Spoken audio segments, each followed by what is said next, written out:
Hello everyone. आजचा विषय आहे कम्पॅटेबल पार्टनर.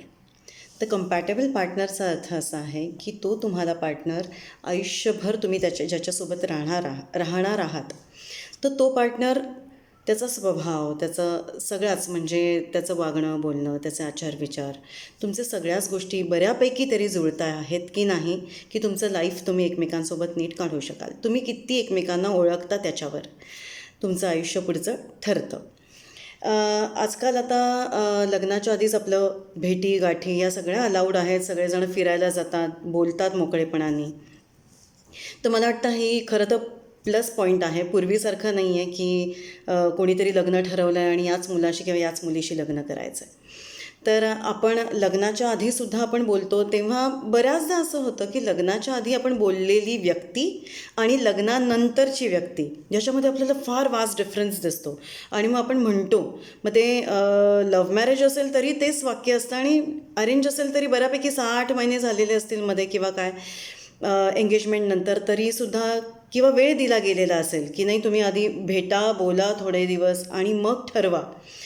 तरीसुद्धा आपलं हेच वाक्य असतं की आधी किती वेगळे होतात तुम्ही किंवा किती वेगळा होतास तू किंवा वेगळी होतीस तू आणि आता काय झालं. तर त्याचं कारण असं मला वाटतं की लग्नाच्या आधी तुम्ही फ्री असता. ती तिच्या घरून येते, तू तुझ्या घरून येतो. तुम्ही दोघंही फक्त दोघांना कम्फर्ट देण्यासाठी तुम्ही छान बोलत असता. ज्या आवडतील गोष्टी त्याच्यावर बोलता, तुम्ही जाणून घेता. तेवढा अटेंडन्सही देता एकमेकांना, तेवढा वेळ काढता, वेळ देता आणि उत्सुक असता कायम, हो की नाही. पण तसं लग्नानंतर होत नाही. लग्नानंतर कसं होतं की लग्नाचा एक उत्साह असतो, त्याच्यानंतर तुम्ही फिरून येता, तो एक उत्साह असतो. त्याच्यानंतरचे फार फार तर 9चे 9 दिवस होतात आणि जेव्हा बॅक टू पॅव्हिलियन आपण जातो, म्हणजे आपल्या सगळेजण रुटीनमध्ये जातो, तेव्हा सुरू होतात गमतीचे खेळ. ते असे की अपेक्षा सुरू होतात आणि अपेक्षा ज्या बेसिक असतात त्या अगदीच स्वाभाविक आहेत. घरातल्या गोष्टी असू देत किंवा बाहेरच्या असू देत, जबाबदाऱ्या असू देत, सगळ्यांच्या या सगळ्याच गोष्टी खूप स्वाभाविक आहेत. पण मला असं वाटतं की या जबाबदाऱ्या आणि या सगळ्या ज्या अपेक्षा आहेत त्या नंतर बोलण्यापेक्षा जेव्हा केव्हा तुम्ही भेटता, मग ते लव्ह मॅरेज असू देत ना तर अरेंज मॅरेज असू देत, त्या वेळेला लग्नाच्या आधीच त्या गोष्टी क्लिअर होणं फार प्रॅक्टिकल बेसिसवर महत्त्वाचं आहे.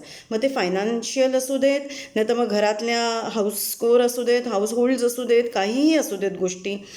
मला हे हवं आहे, मला ते नको आहे, मला या घरातल्या गोष्टी अशा एवढ्या जमतील, मला थोडी मदत लागेल, जे काही आहे ते मुलीनेही स्पष्ट करावं आणि मुलानेही स्पष्ट करावं. जितकं तुम्ही स्पष्टपणे बोलता आणि क्लिअर करता एकमेकांना गोष्टी, तितक्या तुम्हाला लग्नानंतर गोष्टी सोप्या जातात आणि पुढेही.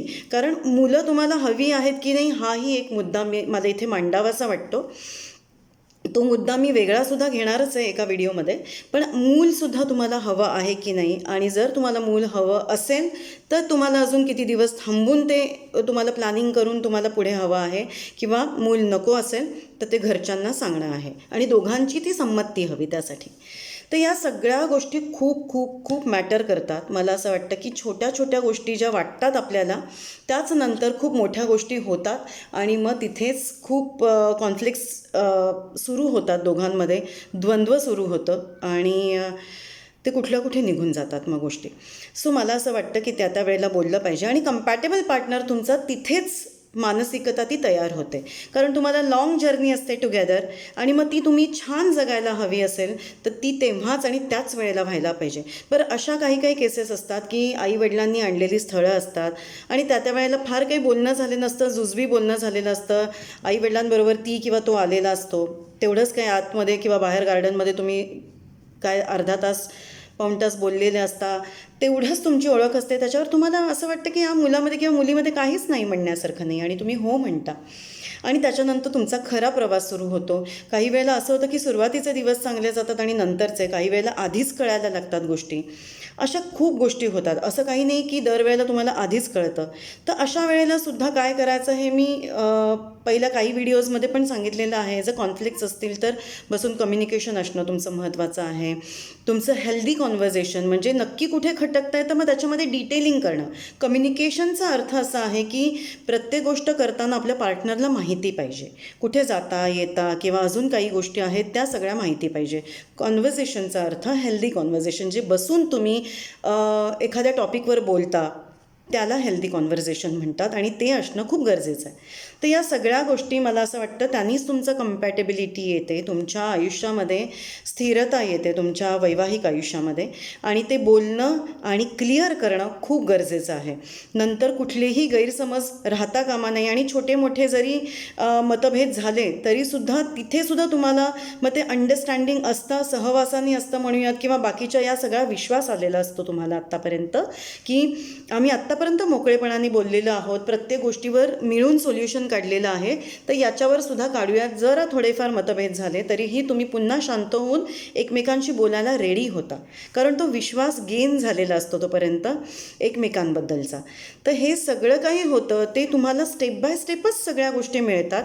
पण आता जर आपल्याला चान्स आहे तर लग्नाच्या आधीच आपण हा चान्स चांगला आहे ते ती अपॉर्च्युनिटी म्हणूयात आपण ती ग्रॅब केली पाहिजे, त्याचा नीट उपयोग केला पाहिजे पुढच्या प्लॅनिंगसाठी, so that you will get a compatible partner lifetime, right?